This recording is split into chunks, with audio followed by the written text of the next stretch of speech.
ಸ್ನೇಹಿತರೆ, ಎಲ್ಲರಿಗೂ ನಮಸ್ಕಾರ. ಏನಪ್ಪ ಅಂದರೆ, ಈ ಕಾಂಗ್ರೆಸ್ ಸರ್ಕಾರ 2ನೇ ವರ್ಷದ ಸಾಧನೆ ಸಮಾವೇಶ ಅಂತ ಸಾಧನೆ ಮಾಡಿರೋದು ಎಲ್ಲಿ ನಮ್ಮ ವಿಜಯನಗರ ಜಿಲ್ಲೆ ಹೊಸಪೇಟೆಯಲ್ಲಿ ಮಾಡಿದರು ಸಾಧನೆ ಸಮಾವೇಶ. ಅಂದರೆ ಇವರಿಗೆ ಸಾಧನೆ ಅಂದರೆ ಏನು ಅನ್ನೋದೇ ಗೊತ್ತಿಲ್ಲ, ಸಾಧನೆ ಸಮಾವೇಶ ಮಾಡಿದ್ದಾರೆ ಇವರು. ನೋಡಿ, ನಾನು ಕಾಂಗ್ರೆಸ್ ಅನ್ಕೊಳ್ಳಪ್ಪ, ಹೋಗ್ಲಿ, ಕಾಂಗ್ರೆಸ್ ಪಕ್ಷದ ಒಬ್ಬ ಕಾರ್ಯಕರ್ತ ಅನ್ಕೊಳ್ಳಿ. ಇವಾಗ ಇಲ್ಲ ಯಾರಾದರೂ ಅನ್ಕೊಳ್ಳಿ ನೀವು, ನಾನು ಒಬ್ಬ ಒಂದು ಪಕ್ಷ, ನಾನೇನೋ ಒಂದು ಸಾಧನೆ ಮಾಡಿರ್ತೀನಿ. ಅಲ್ಲಿ ಆ ಸಾಧನೆ ಮಾಡಿದಾಗ ನನ್ನ ಸಾಧನೆ ಹೇಳ್ಕೋಬೇಕು. ನಾನು ಬರೀ ಬೇರೆಯವ್ರನ್ನೇ ಬೈಯೋದಲ್ಲ, ಯಾರ್ಯಾರನ್ನ ಕೆಲ್ಸಕ್ಕೆ ಬರ್ದವ್ರನ್ನೆಲ್ಲ ಬೈಯೋದಲ್ಲ. ಅವರೆಲ್ಲ ಕೆಲ್ಸಕ್ಕೆ ಬರದೇ ಇರೋರು, ಅವ್ರೇನು ಸಾಧನೆ ಮಾಡೋಕ್ಕಾಗಿಲ್ಲ.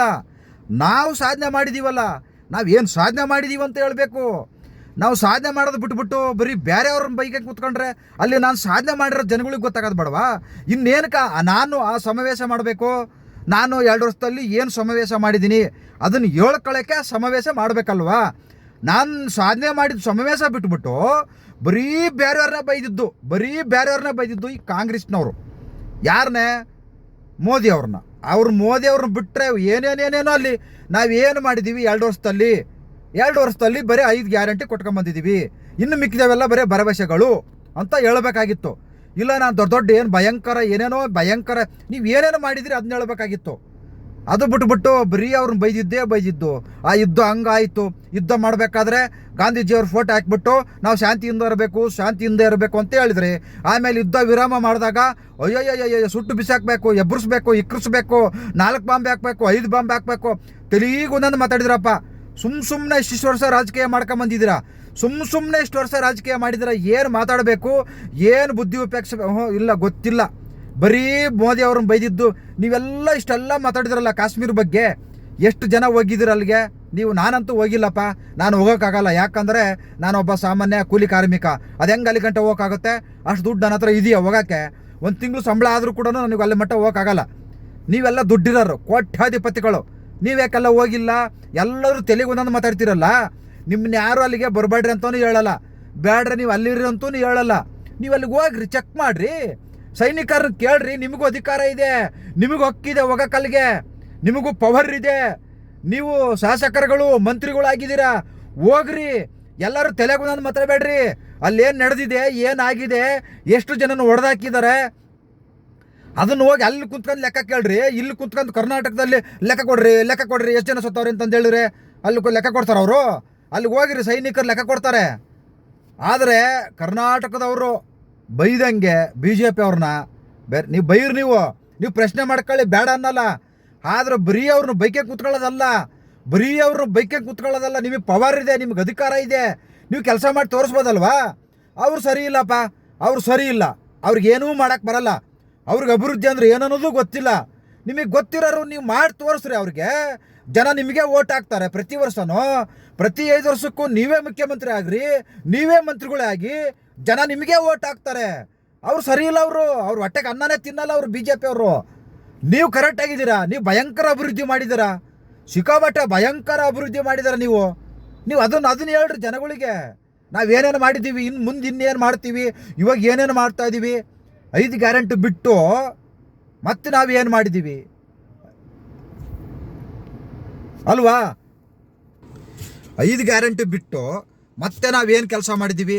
ಯಾವ ಊರಲ್ಲಿ ಕೆರೆ ಓಳ್ ತೆಗ್ಸಿದ್ದೀವಿ, ಯಾವ ಊರಲ್ಲಿ ನದಿಗಳಲ್ಲಿ ಓಳ್ ತೆಗ್ಸಿದ್ದೀವಿ, ಯಾವ ಊರಲ್ಲಿ ಡ್ಯಾಮ್ಗಳಲ್ಲಿ ತೆಗ್ಸಿದ್ದೀವಿ, ಎಷ್ಟು ಕಾಲುವೆಗಳನ್ನು ಕ್ಲೀನ್ ಮಾಡಿಸಿದ್ದೀವಿ, ಎಷ್ಟು ರಸ್ತೆಗಳನ್ನು ಮಾಡಿಸಿದ್ದೀವಿ, ಎಷ್ಟು ಶಾಲೆ ಕಾಲೇಜುಗಳನ್ನು ಉಳಿಸಿದ್ದೀವಿ, ಎಷ್ಟು ಮುಚ್ಚಿದ್ದೀವಿ, ಎಷ್ಟು ಇಂಪ್ರೂವ್ಮೆಂಟ್ ಮಾಡಿದ್ದೀವಿ, ಎಷ್ಟು ಮಾಡಿಲ್ಲ, ಅದನ್ನೇ ಹೇಳಬೇಕು. 2 ವರ್ಷ ಸಾಧನಾ ಸಮಾವೇಶ ಅಂದರೆ ಬರೀ BJP ಅವ್ರನ್ನ ಬೈಕಂಗೆ ಕೂತ್ಕೊಳ್ಳೋದಲ್ಲ,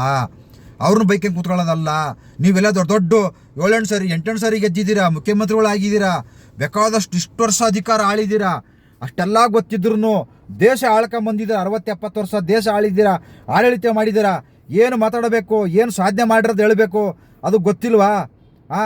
ಬರೀ ಮೋದಿ ಅವ್ರನ್ನ ಬೈದು ಬಿಟ್ಟರೆ ಅದು ಸಾಧನಾ ಸಮಾವೇಶ ಅಂತಾರೆ. ಅದಕ್ಕೆ ಯಾರಾದ್ರೂ ಅದಕ್ಕೆ ನೀವು ಮಾಡಿರೋ ಸಾಧನೆ ಅಂತಾರೇನ್ರಿ?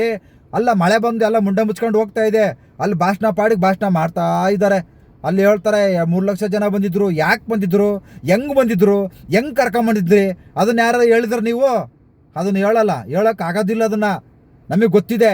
ಜನಗಳು ಹೆಂಗೆ ಬಂದಿದ್ರು, ಯಾವ ರೀತಿ ಬಂದಿದ್ರು, ಎಷ್ಟು ಇಸ್ಕೊಂಬಂದಿದ್ರು ಜನಗಳು ಹೇಳಿದ್ದಾರೆ. ಒಂದೊಂದು ಊರಲ್ಲಿ ಆ ಪಾಪ ಹಿಂದೆಗಡೆ ಮಾತಾಡ್ತಾವೆ, ಅವು ಕಪ್ಪಿ ಮುಂಡೆತಾವು, ಮೈಕ್ ಮುಂದೆಗಡೆ ಬಂದು ಮಾತಾಡಲ್ಲ, ಕ್ಯಾಮ್ರಾ ಮುಂದೆಗಡೆ ಬಂದು ಮಾತಾಡಲ್ಲ, ಬರೀ ಹಿಂದೆಗಡೆ ಮಾತಾಡ್ತವೆ. ಈ ರೀತಿ ಜನಗಳನ್ನ ಹೆಂಗೆ ಕರ್ಕೊಂಬಂದಿದ್ರಿ ಆ ಸಮಾವೇಶಕ್ಕೆ? ಜನಗಳನ್ನ ಯಾವ ರೀತಿ ಕರ್ಕೊಂಬಂದಿದ್ರಿ ಅದನ್ನು ಹೇಳ್ರಿ. ನೀವು ಬರೀ ಮೋದಿ ಮೈಕೆ ಕೂತ್ಕೊಂಡ್ರಲ್ಲ, ನೀವು ಸೈನಿಕರಿಗೆ ಅವಮಾನ ಮಾಡ್ತಿರಲ್ರಿ, ಸೈನಿಕರಿಗೆ ಅವಮಾನ ಮಾಡ್ತಾ ಇದ್ದೀರಲ್ಲ. ಈಗ ಯುದ್ಧದ ಹೆಸರಲ್ಲಿ ರಾಜಕೀಯ ಮಾಡಬೇಡ ಅಂತ ಹೇಳ್ತಾ ಇದ್ದೀರಾ. ಪ್ರತಿದಿನ ಅದೇ ಕೆಲಸನ ಮಾಡ್ತಾ ಇದ್ದೀರ ನೀವು. ಆ ಸೈನಿಕರು ಅದೇ ರಾಜಕೀಯ ಮಾಡ್ತಾ ಇದ್ದೀರಲ್ಲ ನೀವು. ಅವ್ರದ್ಗಿಂತ ಜಾಸ್ತಿ ನೀವೇ ರಾಜಕೀಯ ಮಾಡ್ತಾ ಇದ್ದೀರಾ ಆ ಯುದ್ಧದ ವಿಚಾರದಲ್ಲಿ. ಕೆಲಸನ ಮಾಡಬಾರ್ದು, ಹೇಳ್ದಂಗೆ ಮಾಡಬೇಕು ಕೆಲಸ. ನಿಂತವೆಲ್ಲ ಅದು ಕೆಲಸ ಅಂದರೆ. ನೀವು ಸಾಧನಾ ಸಮಾವೇಶ ಅಂತ ಮಾಡಿಬಿಟ್ಟು ಬರೀ ಮೋದಿನೇ ಬೈಕ್ಯಾಂಗೆ ಕೂತ್ಕೊಂಡ್ರೆ, ಅಮಿತ್ ಶಾ ಅವ್ರನ್ನ ಬೈಕ್ಯಾಂಗೆ ಕೂತ್ಕೊಂಡ್ರೆ ಆಗುತ್ತೆ. ಅದಕ್ಕೆ ಯಾರಾದರೂ ಸಾಧನಾ ಸಮಾವೇಶ ಅಂತಾರ? BJP ಬೈಯುವ ಸಮಾವೇಶ ಅಂತ ಬೋಲ್ಡ್ ಹಾಕಬೋದಿತ್ತಪ್ಪ ನೀವು. ಸಾಧನಾ ಸಮಾವೇಶ ಅನ್ನೋದಕ್ಕಿಂತ BJP ಬೈಯೋದು ಸಮಾವೇಶ ಇದು ಅಂತಂದು ಹಾಕೊಂಡಿದ್ರೆ ಅದಕ್ಕೊಂದು ಅರ್ಥ ಇರೋದು. ನೀವು ಅಷ್ಟೊಂದೆಲ್ಲ ಕೋಟಿಗಟ್ಟಲೆ ಖರ್ಚು ಮಾಡಿ ಅದು ಮೋದಿನ ಬೈಯೋಕ್ಕೆ ಹೊಸಪೇಟೆ ಗಂಟೆ ಹೋಗ್ಬೇಕಾಗಿತ್ತಾ? ಇಲ್ಲೇ TV ಚಾನಲ್ ಅವರೇ ಬೈಕೆ ಕೂತ್ಕೊಂಡ್ರೆ ಆಗಿರೋದಪ್ಪ, ಇಲ್ಲೇ ಬೆಂಗಳೂರಲ್ಲಿ ಕೂತ್ಕೊಂಡೆ ಬೈಕೊಂಡಿದ್ರೆ ಆಗಿರೋದಪ್ಪ. ನೀವು ಅಲ್ಲಿ ಹೋಗಿ ಅಷ್ಟೊಂದು ಖರ್ಚು ಮಾಡಿ, ಅಷ್ಟೊಂದು ಮಳೆಯಲ್ಲಿ ಜನಗಳನ್ನ ಬಸ್ಸಲ್ಲೆಲ್ಲ ಕರ್ಕೊಂಬಂದು, ಊರೂರು ತುಂಬ ಬಸ್ಗಳಲ್ಲಿ ಜನಗಳು ಕರ್ಕೊಂಬಂದು ನೀವು ಬೈಯೋಕ್ಕೆ ಅಷ್ಟು ದೊಡ್ಡ ವೇದಿಕೆ ಮಾಡ್ಕೊಂಡು ಕೂತ್ಕೋಬೇಕನ್ರಿ. ನೀವೇ ಹೇಳ್ದಂಗೆ ಪ್ರೆಸ್ ಮೀಟ್ ಕರೀರಿ ಅಂತ ಅವ್ರನ್ನ ಹೇಳ್ತಾ ಇದ್ರಲ್ಲಿ ನೀವೇನೇ ಟಿವಿಗಳ ಮುಂದೆ ಕೂತ್ಕೊಂಡು ಬೈಬೋದಿತ್ತಲ್ಲ. TV ಅವ್ರು ದಿನ ಬೆಳಗ್ಗೆ ಆದ್ರೂ ತೋರಿಸ್ತಾರೆ. ಅಯ್ಯೋ ಕರ್ಮ ಕಂಡ. ಇನ್ನು ಏನೇನು ನೋಡಬೇಕು, ಏನೇನು ಮಾಡಬೇಕು? ಸೆಂಟ್ರಲ್ ಗೌರ್ಮೆಂಟ್ನ ಪ್ರಶ್ನೆ ಮಾಡೋಂಗೇ ಇಲ್ಲ ಅಂತೀರಾ. ಮತ್ತು ನಾವು ನಿಮ್ಮನ್ನು ಪ್ರಶ್ನೆ ಮಾಡಿದರೆ ನಿಮ್ಮ ಅಭಿಮಾನಿಗಳು ನಿಮ್ಮಗಳು ಅಯ್ಯಪ್ಪ ನಮ್ಮನ್ನು ಎದುರಿಸ್ತಾರೆ. ಇವತ್ತು ಪೊಲೀಸ್ ಸ್ಟೇಷನ್ಗೆ ಹೋದರೆ ಕೇಸು ತಗೊಳ್ಳಲ್ಲ. ಆ ಮಟ್ಟಕ್ಕೆ ಇವತ್ತು ಅಧಿಕಾರ ಆಳ್ತಾ ಇದ್ದಾರೆ ಕರ್ನಾಟಕದಲ್ಲಿ. ಇದು ನಮ್ಮ ಕರ್ನಾಟಕ ಸರ್ಕಾರ, ನಮ್ಮ ಹೆಮ್ಮೆ, ನಮ್ಮ ಸರ್ಕಾರ, ನಮ್ಮ ಹೆಮ್ಮೆ, ನಮ್ಮ ಸರ್ಕಾರ, ನಮ್ಮ ನಾಯಕರು, ನಮ್ಮ ನಾಯಕರೇ, ನಮ್ಮ ಕರ್ನಾಟಕದ ನಾಯಕರು, ಕರ್ನಾಟಕದ ನಾಯಕರೇ. ನೀವು ಯಾರು ಚೈನಾದವರಲ್ಲ. ದಯವಿಟ್ಟು ಕರ್ನಾಟಕನ ಕಾಪಾಡಿ. ಮತ್ತು ಉತ್ತರ ಭಾರತದಿಂದ ಬಂದಿರತಕ್ಕಂಥ ಇಲ್ಲಿರೋರನ್ನ ಓಡಿಸಿ ಕನ್ನಡಿಗರಿಗೆ ಅನುಕೂಲ ಮಾಡಿಕೊಡಿ, ಕನ್ನಡಿಗರಿಗೆ ಕೆಲಸ ಕೊಡಿ ಅಂತಂದೇಳಿ ಕೇಳ್ಕೊತದೀನಿ. ನಮಸ್ಕಾರ. ಜೈ ಹಿಂದ್, ಜೈ ಕರ್ನಾಟಕ ಮಾತೆ.